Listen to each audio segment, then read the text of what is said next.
今天带妹妹们过来买手机啊，几个大哥赞助的手机，包容好可怜，包容也去看一下嘛，怎么？今天包容的生日，去看一下什么手机？大姐手啊，大姐。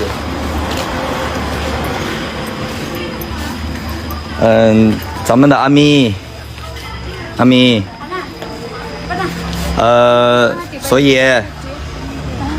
包容，啊不是包容，安娜，他们三个看上什么手机了？啊，看上什么手机了？那，哎，我为什么要脱鞋？他们都没脱。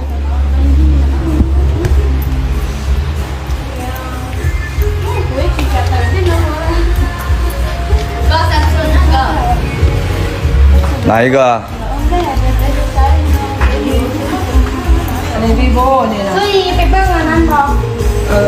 什么手机？什么手机？华为啊。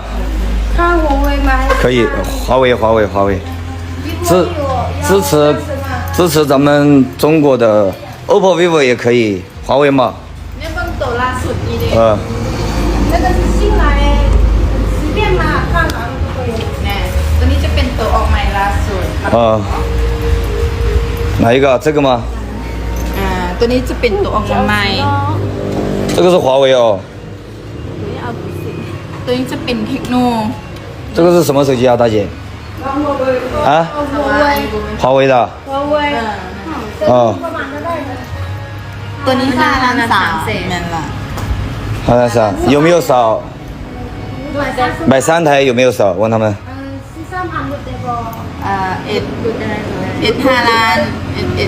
500万。少30万。已经最少了哦。能不能把零头抹了50万一台？开玩笑。那就买这个咯。这个可以不？阿咪带不？安娜呢 ？OK 不？就华为哦，华为。挺漂亮的哦。所以呢 ？OK 不 ？OK， 好，行就可以啊。OK， 那就要这个嘛，喜欢不？妈不？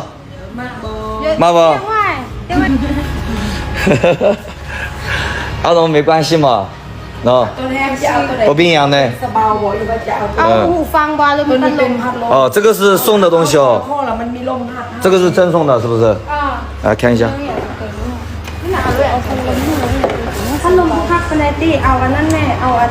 哦，电风扇哦，戴脖子上的电风扇。哦。阿咪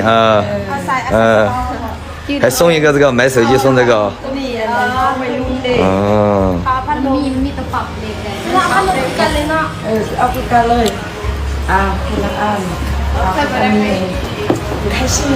开心啊！การน้ำเปิดแห้งก็ได้เปิดคอยก็ได้ย่ำดีใจป่ะดีใจยิ้มเลย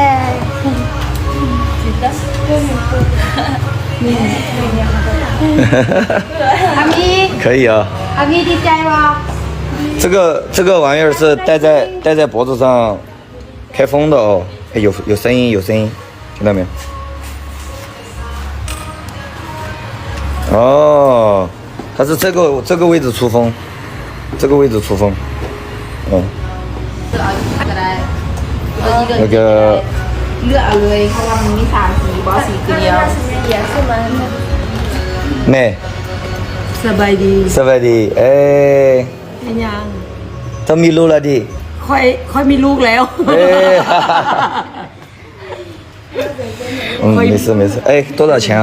你套袋的5 ล้าน4 ล้าน999รุดให้เจ้าซื้อนำ3หน่วยถ้าซื้อ1หน่วยบุรุษถ้าซื้อ3หน่วยก็รุดโอเครู้แล้ว เป็นลูกเคยคอยบอก เจ้า มีแฟนแล้ว มีแฟนแล้ว เออ บ่ได้เป็นลูกเคยบ่ได้เราค่อยบ่เอาแล้วมีแฟนแล้ว 哎，我很抢手哦，大大。 แต่ว่าค่อยบ่มีสาว 大大，我很抢手哦。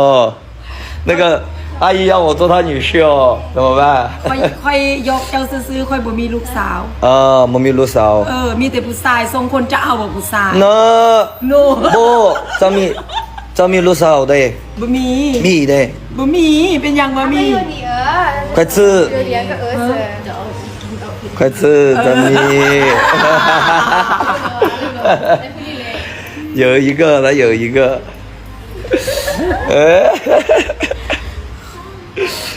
这个手机店来嘛娘哦，看这么大的产业，那个是不是他女儿？面露烧照不？ ลูกสาวน้อย 哦女，儿那么是他女儿。加币，露烧加币。 ต้นนี้11 ปี 哦，CAB。哦，太小了。姐姐说你还记得到哦，那么小你都记得到。我之前来买过数据线的嘛。 เจ้ามีลูกไวๆแล้วมาเอาลูกสาวคอย 米露喂。哦。米了。มีแล้วมีลูกแล้ว 米露接币。 มีลูก7 ปี โอ้มาบอกเอาลูกสาวติไม่กี่ได้เมียเท่า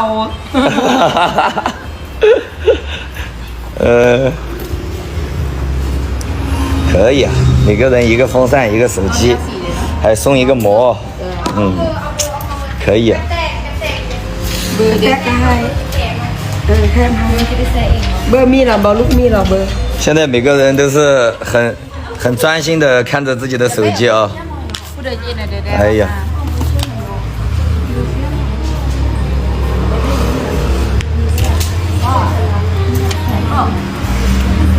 哦，现在在贴膜，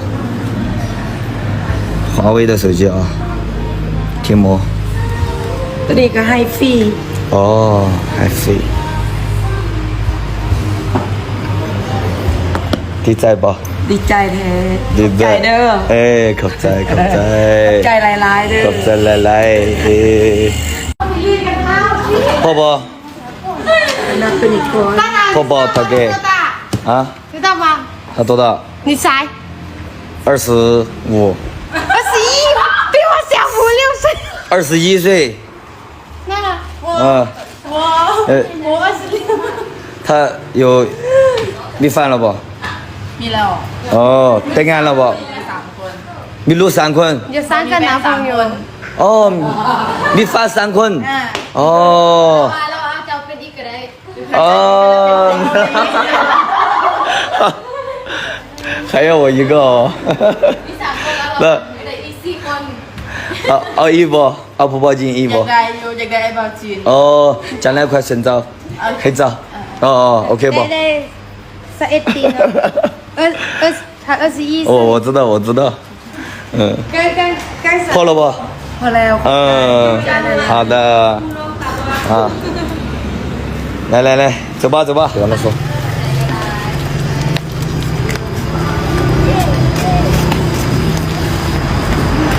开心不你在黑该感谢谁啊谢谢哥哥姐姐们我开心